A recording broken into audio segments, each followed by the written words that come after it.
अहिरवाल की पॉलिटिक्स में इस समय सबसे बड़ी चर्चा मंत्री ओम प्रकाश यादव की है। 10 दिन पहले आरती राव द्वारा बुजुर्ग कहकर उनको रिटायर होने की सलाह देने के बाद न सिर्फ नारनौल सीट की बल्कि पूरे अहिरवाल के पॉलिटिक्स में उबाल आ गया है। आरती राव की बात से गुस्सा होकर जहां एक सप्ताह में ही पहले ओम प्रकाश यादव अपनी निष्ठा बदलते हुए नजर आए, तो वहीं अब वो अपनी टिकट बचाने के लिए भागदौड़ में लग गए हैं।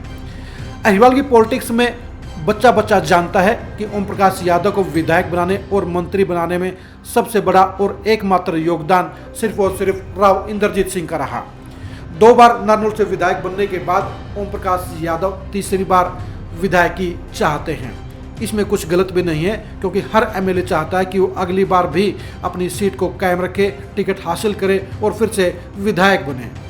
लेकिन आरती राव की बात को सुनकर जिस तरह से ओम प्रकाश यादव ने अपनी निष्ठा बदलने का काम किया, जिस तरह से पन्ना प्रमुख के सम्मेलन में एक बार भी राव इंद्रजीत का नाम लेना गवारा नहीं समझा, जिस तरह से एक बार भी उन्होंने राव इंद्रजीत की तारीफ नहीं की, उसके चलते उनके समीकरण बिगड़ते हुए नजर आ रहे हैं और वो एक ही झटके में राव इंद्रजीत के नज़रों में खटक गए हैं। और अहिरवाल में सभी लोग जानते हैं कि राव इंद्रजीत की नज़रों में जो नेता खटक जाता है फिर वो उनके लिए फालतू का हो जाता है, यानी उसके प्रति उनका लगाव खत्म हो जाता है।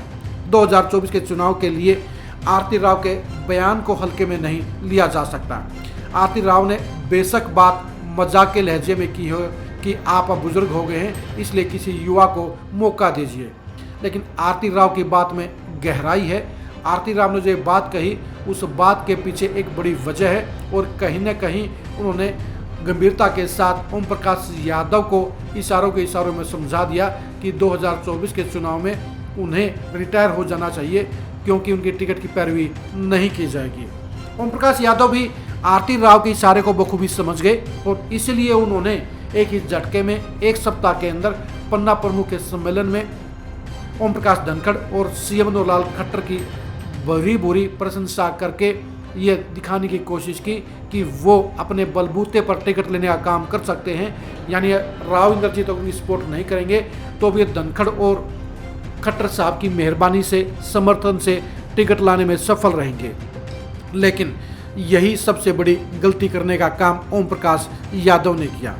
ओम प्रकाश यादव ये बात समझ नहीं पाए कि अगर राव इंद्रजीत नहीं होते तो राव अभय सिंह के मुकाबले में वो टिकट तो दूर की बात है, वो मंत्री बनने की कामना भी नहीं कर सकते थे, सपने में भी नहीं सोच सकते थे।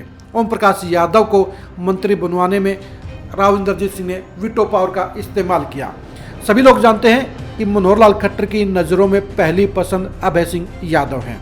अभय सिंह यादव परफॉर्मेंस के मामले में ओम प्रकाश यादव से कई गुना ज़्यादा आगे हैं, लेकिन वो 2 बार विधायक बनने के बाद मंत्री सिर्फ इसलिए नहीं बन पाए क्योंकि उनकी राव इंद्रजीत के साथ पटरी नहीं बैठती है।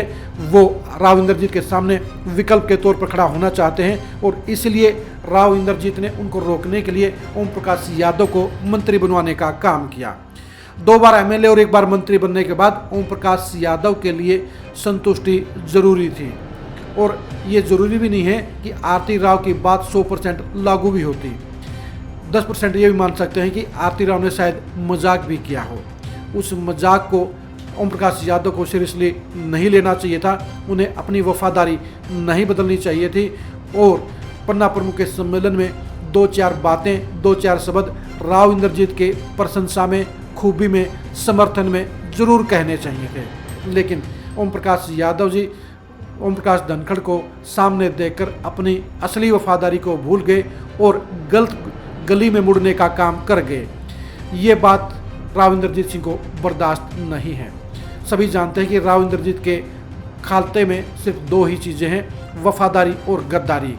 जो लोग राव इंद्रजीत के साथ दिल से जुड़ते हैं उनके साथ वो पूरी वफादारी निभाते हैं, उनका हर कदम पर साथ देते हैं और उनके लिए स्टैंड भी लेते हैं।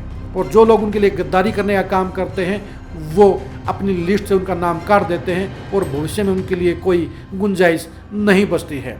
ओम प्रकाश यादव अपनी वफादारी को बचाए रखने का काम कर सकते थे, लेकिन पन्ना प्रमुख सम्मेलन में ओम प्रकाश यादव ने जिस तरह से निष्ठा बदलने का काम किया वो अहिरवाल की गली गली में चर्चा का विषय है। अब ओम प्रकाश यादव एक बार फिर से राव इंद्रजीत के साथ मधुर संबंध चाहते हैं, वो उनकी मेहरबानी चाहते हैं और 2024 में उनके बलबूते पर टिकट हासिल करना चाहते हैं। ओम प्रकाश यादव को भी मालूम है कि टिकट हासिल करने के लिए 2024 में राव इंद्रजीत ही फाइनल पावर रहेंगे और उनकी मर्जी के बगैर, उनकी सपोर्ट के बगैर वो टिकट हासिल नहीं कर पाएंगे। लेकिन लगता है मंत्री जी कुछ वक्त के लिए बहक गए थे, मिसगाइड हो गए थे, मिसकैलकुलेट कर गए थे और इसलिए उन्होंने पन्ना प्रमुख के सम्मेलन में राव इंद्रजीत के बारे में जिक्र करना जरूरी नहीं समझा। अहिरवाल की पॉलिटिक्स के बारे में तो राव इंद्रजीत की इम्पोर्टेंस को ओम प्रकाश यादव को जरूर समझना चाहिए था और उन्हें ये एहसास होना चाहिए था कि इस मुकाम तक पहुंचाने में सबसे बड़ा योगदान सिर्फ और सिर्फ राव इंद्रजीत का है।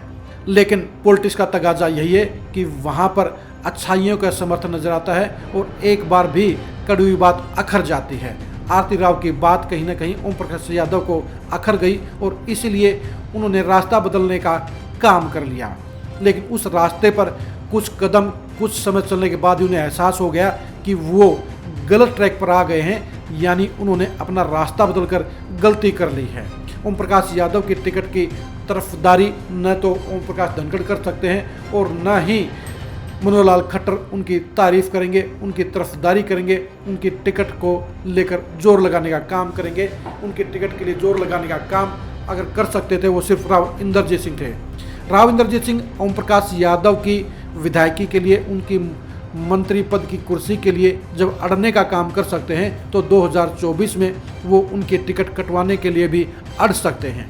ये सच्चाई है कि ओम प्रकाश यादव की टिकट को बचवाने में और कटवाने में सिर्फ एक ही शख्स की सबसे ज़्यादा अहम भूमिका होगी और वो हैं राव इंद्रजीत सिंह। राव इंद्रजीत सिंह के बलबूते पर ही ओम प्रकाश यादव ने मंत्री पद की मलाई खाने का काम किया है। लेकिन ये ज़रूरी नहीं कि 2024 में उनको वही मलाई खाने का मौका दोबारा से राव इंद्रजीत देते। अगर राव इंद्रजीत के प्रति वो पूरी तरह से वफादार रहते और सम्मेलन में ये कह देते कि जैसा राजा साहब चाहेंगे, जैसा आरती जी चाहेंगे, उसके हिसाब से 2024 में वो फैसला लेने का काम करेंगे, तो शायद उनकी वफादारी, उनकी तरफदारी राव इंद्रजीत के घर में बची रह जाती और 2024 में उनकी निष्ठा को देखते हुए तीसरी बार उनकी विधायकी के लिए राव इंद्रजीत सिंह जरूर तरफदारी करते।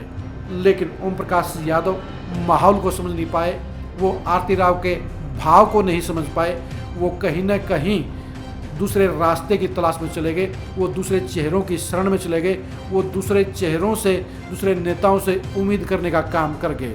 लेकिन वो इस हकीकत को भूल गए कि टिकट हासिल करने के लिए और मंत्री बनने के लिए जिस नेता ने उनकी सबसे बड़ी मदद की थी, उनके खिलाफ जाकर, उनकी मर्जी के विरुद्ध जाकर वो 2024 में ना तो टिकट हासिल कर पाएंगे और मंत्री बनने की बात तो ख्वाबों में भी भूलनी पड़ेगी। यही वजह है कि ओम प्रकाश यादव को अपनी गलती का एहसास हो गया है और वो दोबारा से राजा साहब की नज़दीकी हासिल करने का, उनकी कृपा हासिल करने का, उनका आशीर्वाद और समर्थन हासिल करने का प्रयास कर रहे हैं। लेकिन अंदर की बात यही है, खरी बात यही है कि अब उनकी निष्ठा में दरार आ चुकी है, उनकी वफादारी पर सवालिया निशान लग चुका है। इसलिए 2024 के चुनाव में ओम प्रकाश यादव जी को टिकट मिलने की गुंजाइश बेहद कम नज़र आती है और उनकी जगह राव इंद्रजीत किसी दूसरे चेहरे को टिकट दिलवाने का काम करने जा रहे हैं।